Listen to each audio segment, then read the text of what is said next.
atau konsep yang dipahami Kristen yang berasal dari kitab Yahudi. Anda tak sanggup. Ketika kemudian orang-orang Israel, Bani Yakub, memiliki konsep agama, pada zaman Yesus yang berkontak dengan mereka adalah orang-orang Roma Yunani. Sebelum ada Kristen, orang Roma, orang Yunani punya konsep keyakinan, kepercayaan. Bagaimana kemudian orang-orang Roma, mereka memiliki mitos Jupiter, raja segala dewa. Kemudian Jupiter nanti akan melahirkan atau menurunkan dewa-dewa kecil atau penjelmaan seperti Zeus dan seterusnya. Nah, kemudian mereka juga sangat dipengaruhi oleh ajaran yang muncul dari Mesir, yang juga muncul dari Yunani. Bagaimana mereka percaya dulunya orang-orang yang ada di sana itu Osiris, Isis, Horus dan seterusnya.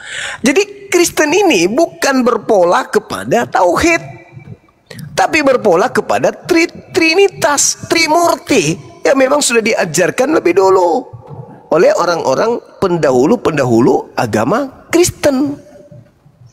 Orang-orang terdahulu sebelum menjadi Kristen, mereka adalah penyembah dewa-dewa. Mereka percaya itu, mereka meyakini itu, bahwa mereka punya kisah-kisah tentang dewa-dewa mereka yang beranak pinak. Mereka kemudian para dewa melahirkan manusia. Kepercayaan bahwa dewa dapat berinkarnasi, atau bahwa dewa ini punya putra-putra, itu merupakan kepercayaan umum dan sangat populer pada masa Yesus itu sudah ada dan berdampingan dengan orang-orang Roma. Mereka percaya bahwa orang Roma itu percaya bahwa mereka punya dewa, mereka punya sembahan-sembahan yang merupakan dewa-dewa yang bisa turun ke bumi menjadi manusia, bla bla bla bla dan seterusnya. Dari saduran inilah kemudian mereka mengambil konsep ilah yang berasal dari pemahaman orang Yahudi terhadap pencipta yang mereka sebut Elohim, kemudian dilantik oleh orang Kristen menjadi Bapa, lalu Yesusnya ini duduk sebagai anak dan Roh Kudus ini juga sebagai Tuhan. Dari mana itu diambil? Apakah dari konsep Yahudi? Tidak. Mereka mengambilnya dari konsep yang lebih tua, yang diajarkan oleh Romawi kuno, Yunani kuno, Mesir kuno, India kuno, yang memang mereka anut secara turun-temurun, dan itu sudah mendarah daging bahkan sampai hari ini. Makanya masih ada Natalan, ibadahnya Minggu, Sinterklas dan seterusnya. Itu semua itu disadur bukan dari Yahudi itu, tapi itu disadur dari kebiasaan orang Roma dan Yunani. Dewa turun ke bumi itu menjadi filosofi dari doktrin Trinitas. Jelas itu. Sedangkan kalau kita berbicara tentang agama Yahudi, ya tadi, akulah Tuhan, tak ada yang lain selain daripada aku. Hendak dengan siapa engkau mempersamakan aku sehingga kami sama? Itu nggak ada. Itu nggak ada. Kemudian mengajarkan bahwa aku akan turun ke bumi menjadi anakku sendiri dan aku akan berubah lagi menjadi bla bla bla. Gitu nggak ada di konsep Yahudi. Nggak ada. Makanya orang Kristen ini dianggap Abu Dasara. Orang Kristen ini ya disebut Bani Kunarion. Itu jelas itu, Bung. Jadi Kristen akan kewalahan ketika Kristen mengembalikan kemudian perjanjian lama ke dalam bahasa original teksnya, yaitu bahasa Ibrani. Mereka akan ketahuan, oh ternyata mereka menggunakan kitabnya orang lain. Begitu juga kalau perjanjian baru dikembalikan kepada bahasa aslinya, bahasa Yunani, maka akan ketahuan, oh ternyata Kristen ini berasal dari ajaran politeisme, ajaran animisme, Hellenisme, yang kemudian disadur, digabungkan antara tauhid dengan trinitas, jadilah kemudian ajaran Tritunggal. Ajaran tauhid, ajaran satu Tuhan adalah ajarannya Yahudi, ajaran tiga dewa adalah ajarannya Romawi, digabung, lahirlah konsep Trinitas, Tritunggal. Mau sampai kapan? Mau sampai kapan? Dan mau sampai di mana? Orang Kristen mencari data.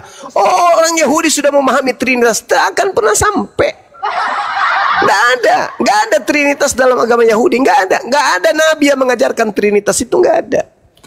Tidak ada. Dan apesnya, semua gelar-gelar yang datang di tengah-tengah Bani Israel terkait dengan gelar Tuhan yang Maha Suci yang mereka sembah, itu semuanya, seluruhnya dirubah menjadi theos, dirubah menjadi dewa. Orang Kristen andainya mikir gelar-gelar Tuhan yang datang di tengah-tengah, gelar-gelar Tuhan yang datang kemudian kepada Bani Israel ketika mereka benar-benar adalah pengikut daripada ajaran orang Yahudi, maka mau bahasa Yunani ke, mau bahasa Belanda ke, mau bahasa keke, gelar-gelar Tuhan tidak akan mereka rubah menjadi theos.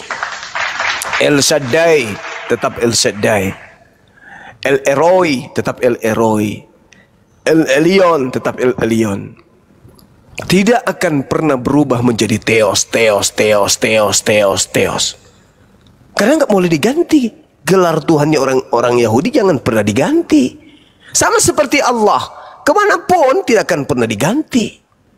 Tapi karena agama Kristen ini bukan murni dari Yahudi, tapi adalah ajaran yang mengkawinkan antara tauhid dengan Trinitas, maka semua gelar satu ini, Ahad tadi, itu berubah menjadi theos, ngambang dia jadinya. Jadi saudara, sekali lagi saya katakan, Kristen kehilangan arah ketika berbicara mengenai Trinitas. Kalau Kristen lupa akan cangkangnya, maka Kristen akan kehilangan arah. Kecuali Kristen ingin mengakui bahwa Trinitas itu berasal dari Romawi Yunani, barulah tidak kehilangan arah. Tapi kalau dikatakan berasal dari Yahudi, Anda sendiri mengakui tidak ada Trinitas dalam agama Yahudi, nggak ada. Begitu juga di Islam, tak ada Trinitas. Yang ada Shema Israel, Adonai Eloheinu, Adonai Ahad. Sedangkan kalau di dalam agama saudara ada 3 yang bersaksi di surga, Bapa, Anak, dan Roh. Nah itu konsep. Jadi itu konsep yang dibangun oleh gereja, oleh Kristen. Kenapa? Karena itu bukan murni dari Yahudi, tetapi itu adalah perpaduan antara ajaran Helenisme atau politeisme dengan ajaran tauhid. Dari mana mereka ambil tauhid? Dari perjanjian lama, kitabnya Yahudi. Dari mana mereka mengambil Trinitas? Dari ajaran perjanjian baru, ajaran Romawi. Digabung, silakan. Anda tadi mengambil tentang apa? Tentang soal Trinitas itu, tentang Allah, Roh Kudus, dan Anak, ya kan? Itu sebuah konsep dikatakan. Dan konsep ini menyatakan satu kebenaran. Seperti yang saya katakan tadi tentang satu kebenaran. Memang di dalam ajaran Yahudi sebelumnya itu tidak ada. Tetapi di ajaran untuk memberikan pengertian pemahaman kepada yang di luar tentang Yesus, di sini menyatakan Yesus ini benar. Dan diletakkanlah di sini Yesus itu di dalam pemahaman tentang Tritunggal itu, Bapa, Anak, dan Roh Kudus.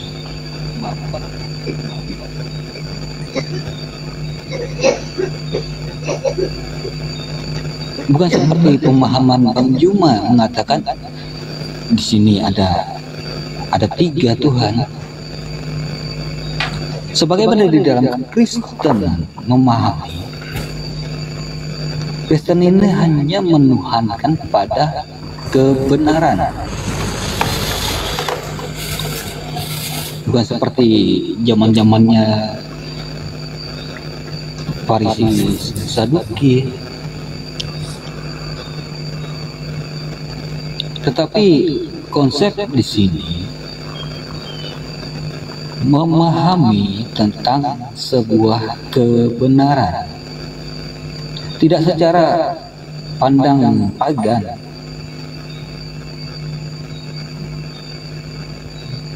Kalau pagan memandang seperti apa dia memandang?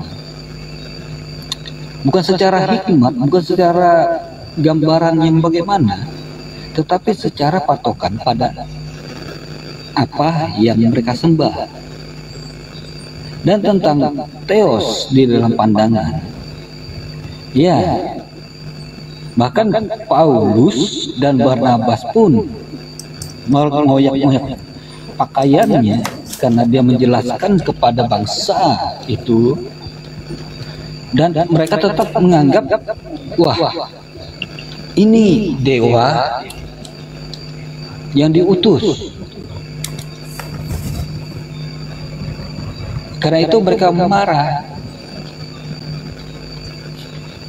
Sebagaimana Paulus dianggap dewa, Barnabas dianggap dewa secara pandangan dari imam-imam mereka.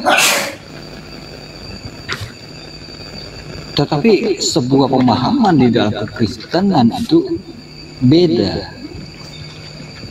Tidak seperti cara pandang mereka yang kepagan. Boleh mereka menganggap theos. Kenapa yang mereka anggap theos itu adalah sang pencipta juga, sang ilahi.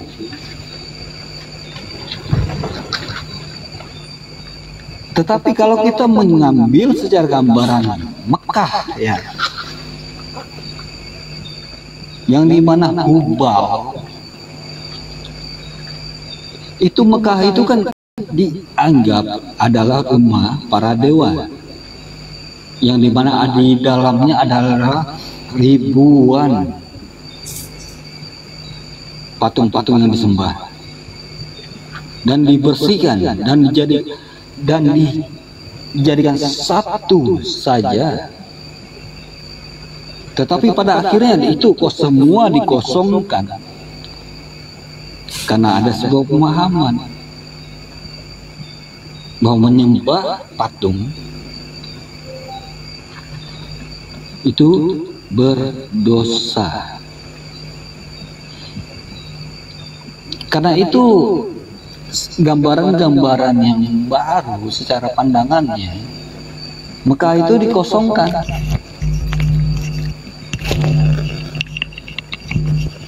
Itu kan penyembahan di dalamnya, penyembahan para Quraisy, bangsa-bangsa Mekah dan lainnya, bukan tempat dan rumah Allahnya bangsa Israel. Bagaimana cara kita membedakan tentang ajaran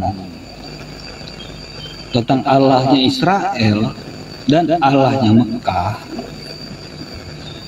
Itu terletak pada hukum-hukumnya, pada ajarannya. Tidak ada Allah Israel meminta untuk penyembah-penyembahan seperti di dalam Allahnya Mekah. Allah Mekah tidak mengajarkan dan meminta bangsa-bangsa Israel seperti itu. Tidak ada. Kalau Tuhan Allahnya Musa disamakan dengan Allahnya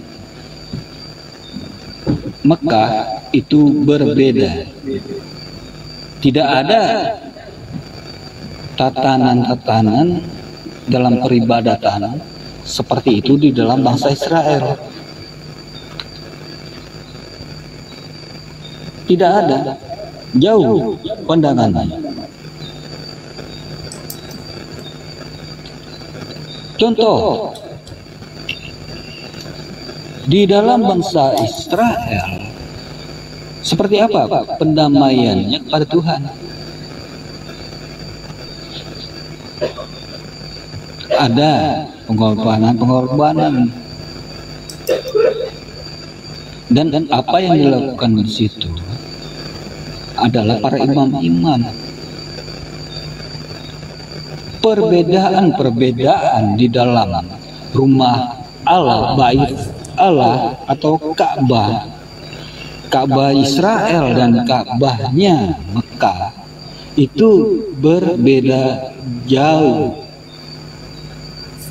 Di dalam Ka'bahnya Israel mempunyai tatanan-tatanan, mempunyai tabir-tabir. Tetapi di dalam Ka'bahnya Mekah itu jauh bertentangan. Dari sejarah-sejarah mereka juga di dalam sebuah penyembahan itu kan semua penyembah berhala. Tetapi berbeda tentang Israel. Israel tidak menyembah seperti bangsa Mekah menyembah Allahnya. Di dalam bahasa Israel sini adalah sebuah ketaatan, bukan di dalam pemahamannya penyembahan, tetapi ketaatan.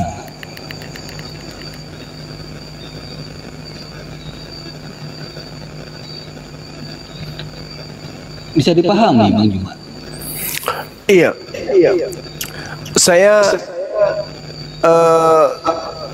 melihat apa yang saya dengar ini itu berasal dari orang yang kemudian udah putus asa untuk memperjuangkan ajaran agamanya. Kalau Anda membahas tentang yang Anda uraikan yang barusan, jangan terlalu jauh. Yesus itu aja seorang Muslim. Yesus bersyahadat. Hukum utama, dengarlah hai Israel, Tuhan Allah, Tuhan kita, Tuhan itu esa. Qul huwallahu ahad. Aku diutus hanya kepada Bani Israel. Inni Rasulullahi ila Bani Israel. Yang kedua, Yesus bersyahadat. Yohanes 17:3. Satu-satunya Tuhan adalah yang mengutus Yesus, dan Yesus hanyalah rasul utusan Tuhan. Oke. Yesus sabar. Yesus sholat. Yesus bertaubat. Yesus sujud dalam ibadah. Yesus sunat. Yesus puasa. Yesus mengharamkan babi. Yesus mengajarkan tauhid satu Tuhan, dan seterusnya. Yesus itu Muslim, dia Islam. Jadi cara ibadah Yesus itu sama seperti cara ibadah kami. Tapi kita tidak sedang membahas itu. Kita sedang membahas noise-nya yang terlalu menyakitkan hati dan juga telinga. Begitu. Jadi saudara, agama Anda itu kalau kita lihat ya, konsep tentang Tuhan dalam agama Kristen itu bukan sepenuhnya politeisme Yunani, bukan, atau Helenisme daripada Romawi, bukan, dan juga bukan monoteisme dari Yahudi, bukan, tetapi penggabungan di antara keduanya. Bahkan kalau Anda belajar, kalau Anda melihat konsep manusia Tuhan atau Tuhan manusia yang menjadi acuan bahwa Tuhan manusia Tuhan ini menjadi penyelamat manusia, itu sama sekali tidak berujung kepada Yesus. Enggak. Karena dia bukan Tuhan manusia dan bukan manusia Tuhan. Bahkan jauh sebelum Yesus itu ada, itu bukan hal aneh bagi orang Romawi. Itu bukan hal aneh bagi orang Yunani. Bahwa ada yang disebut dewa Tuhan, dewa manusia, manusia dewa, itu sering. Bahkan kalau Anda lihat nih di dalam kitab saudara ya, di dalam 1 Timotius 6 nomor 11, anak angkat Paulus pun dianggap sebagai anak dewa, atau manusia dewa, atau dewa manusia. Tetapi engkau hai manusia dewa, jauhilah semua itu. kejarlah keadilan, ibadah, kesetiaan, bla bla bla dan seterusnya. Itu yang dimaksud Tuhan dewa, manusia dewa di situ adalah Timotius, anak angkatnya Paulus. Jadi sudah biasa orang-orang Roma itu dengan istilah manusia separuh dewa, manusia separuh Tuhan. Itu udah biasa. Nah, konsep ini kemudian yang diracik ulang, dibuat formula baru. Lahirlah Trinitas, masuklah Tuhannya Yahudi di sana, masuklah Mesiasnya Yahudi di sana, masuklah Roh Elohimnya Yahudi di situ. Maka tiga-tiganya ini diambil oleh orang Kristen lalu dilantik menjadi sembahan. Sekira begitu, Bung, nggak usah terlalu panjang lebar saya ya menjelaskan bahwasanya Tuhan yang kami sembah itu adalah pencipta langit dan bumi yang dulu pernah berfirman kepada nabi-nabi sebelum Nabi Muhammad. Di dalam Al-Quran surah Al-Baqarah ayat 130 sampai kepada 135 dan seterusnya, jelas Tuhan kami adalah Tuhan yang pernah berfirman kepada Nabi Ibrahim, yang pernah berfirman kepada Nabi Ismail, Nabi Ishak, Yakub, kemudian Musa, Daud, Sulaiman dan seterusnya, yang merupakan juga nabi-nabi yang diimani oleh orang-orang Yahudi. Itu sudah selesai. Tapi orang Yahudi tidak mengenal Trinitas. Orang Yahudi tidak mengenal Tuhan keluar dari kuburan. Orang Yahudi tidak mengenal Tuhan keluar dari vagina. Maaf. Orang Yahudi tidak mengenal kemudian Tuhan meninggal, dibunuh, dipantek, disalib. Itu orang Yahudi tidak mengenal itu. Jangankan mengenal Tuhan yang keluar dari kubur, Yesus dikenal sebagai Mesias aja ditolak oleh mereka. Jadi Kristen ini murni hanya mengambil terjemahan dari kitabnya orang Yahudi, mencoba mengambil ajaran monoteisme Yahudi, menggabungkan ajaran nenek moyang mereka yaitu ajaran politeisme, sehingga lahirlah Trinitas dan Trinitas Tritunggal, lahirlah agama saudara. Begitu. Sekira selesai dari saya, Bung. Karena saya tidak dapat poin dari apa yang Anda sampaikan.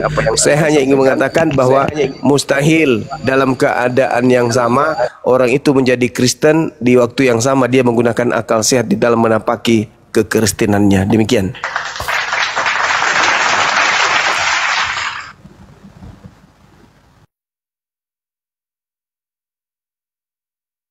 Oke, kita sapa yang selanjutnya ya, kebenaran, selamat malam kebenaran, plus, selamat malam plus. Bang Neplos, assalamualaikum warahmatullahi wabarakatuh. Bang Neplos. Tok, assalamualaikum. Waalaikumsalam warahmatullahi wabarakatuh. Oh, Bang Neplos, mohon maaf. Kebenaran Kristen. Mama turun kebenaran. Silakan, Bang Neplos. Mana dia hotel pada kelompok?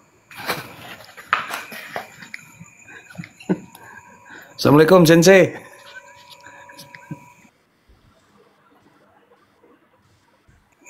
Oma tadi sambut sama Sensei bahaya ini. Jauh mungkin dia dari ini.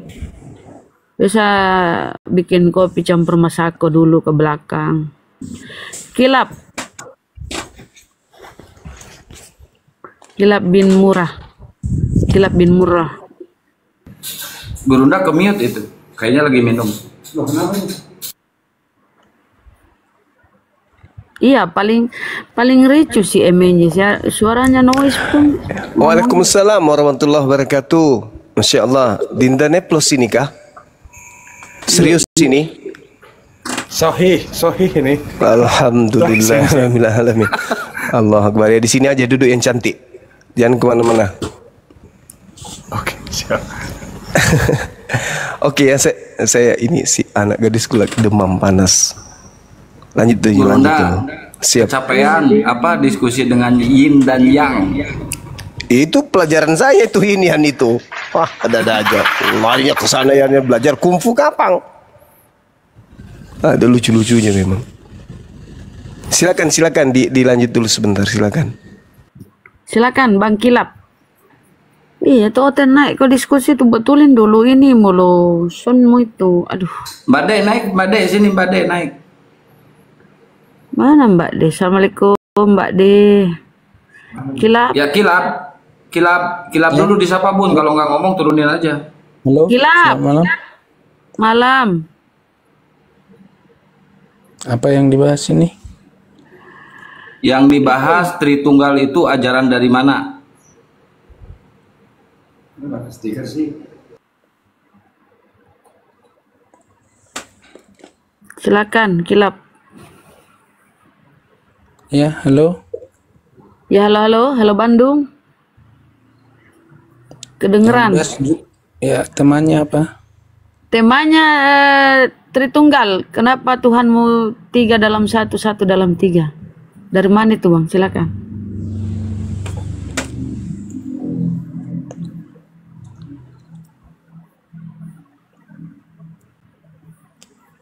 Pasti dia bilang lagi halo.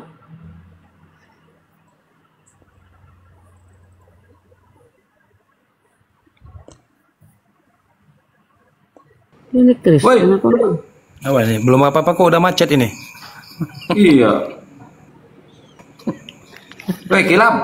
Apa ini? Ya, halo. Kematian massal ini, kematian massal. Nih temanya ini nih, Tritunggal PS Tauhid. Ya.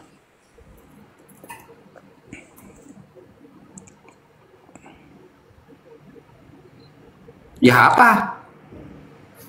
Ini kok namanya Islam kan? Kamu Islam? Kristen? Kristen itu namanya aja Kilap bin Murah itu ngejek itu. Dasar kafir. Oh, Bunda Rahma nggak mudeng. Kok ngejek? Ngejek apa? kan Kilap bin Murrah itu Apa? dari ini ya, silsilah Rasulullah Nabi Muhammad. Kenapa ke Oten Bang? Silakan ke diskusi aja. Tritunggal. Dari mana itu tri kok sudah ada tri, ngakunya Tuhannya satu. Ngapain harus ada tri di depannya kalau Tuhanmu satu? Tri tunggal. Tri in one. Kayak sampo aja. Silakan. Ya, kenapa juga ada tauhid itu dalam Al-Quran juga nggak ada tauhid? Ya, tauhid itu kan udah benar sesuai mengesahkan Tuhan satu. Tapi itu konsep ketuhananmu tri. Ngapain harus ada kata tri di depannya kalau kau ngaku Tuhanmu satu? Bilang aja Tuhanmu 3, ya kan? Plus baju plus. Silakan, Bang. Aduh ini kalau gini judulnya mau diadu antara Tritunggal dan Tauhid, ini bukan lawan yang sebanding. Kenapa? Karena ini kan sebenarnya gini, ini produk gagal. Karena kita harus akui, Tritunggal itu produk filsafat. Harus kita ketahui itu, produk filsuf. Sedangkan Tauhid itu konsep ilahi, produk ilahi. Dia sudah selesai, sudah final pada konsepnya. Selesai dia tamat. Tapi kalau Tritunggal masih baku hantam sampai sekarang. Jadi ini bukan lawan sebanding, ini kan sama seperti mengadu antara burung puyuh melawan elang, yang nggak masuk akal ini. Nggak masuk akal. Gimana kita mau duelkan ini barang? Nggak sebanding. Tritunggal ajaran palsu itu bagus. Makanya produk ini apa ya? Ini produk ninja sebenarnya. Jadi apapun yang dijawab masih bisa pakai jurus kungfu. Nah, ini produk Shaolin ini sebenarnya. Jurusnya banyak kali di sini. Buku Shaolin. Iya. Una substantia tres personae. Ditanya Ya, makanya kalau punya Tuhan itu jangan keroyokan, Ten. Ya jadi nggak jelas karena memang kadang tapi entahlah ya. Ini Kilap ini memang mau diskusi atau enggak sebenarnya? Ayo diskusi Bang. Diskusi. Ya udah, coba sepakat atau tidak bahwa Tritunggal ada produk filsafat?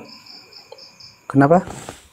Tritunggal adalah produk filsafat Enggak congek dia ya. yang gagal. Sepakat nggak? Kenapa Bang? Tapi tolong diskusi jangan nangis ya. Diskusi jangan tidur juga, jangan tutup mata, dibuka matanya.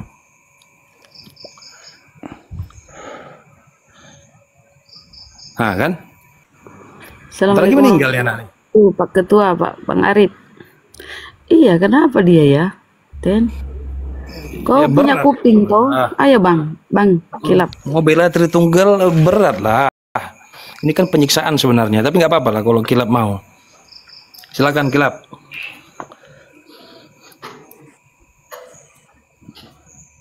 Apa ini? Berhala ini? Apa ini? Nah, kan? Belum ditanya udah bingung ya, gimana ini? Mau kita apakan?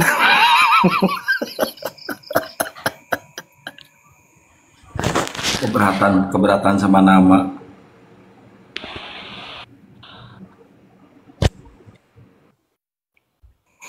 Ya, jadi untuk Oten coba buktikan bahwa Tritunggal adalah konsep yang final, konsep untuk manusia gitu. Konsep, karena ini produk bukan untuk manusia, ini nggak bisa dia. Di dalamnya saling baku hantam, ini bukan untuk dikonsumsi manusia. Kalaupun dikonsumsi manusia, mungkin cuman manusia-manusia yang, mohon maaf ya, bolot gitu.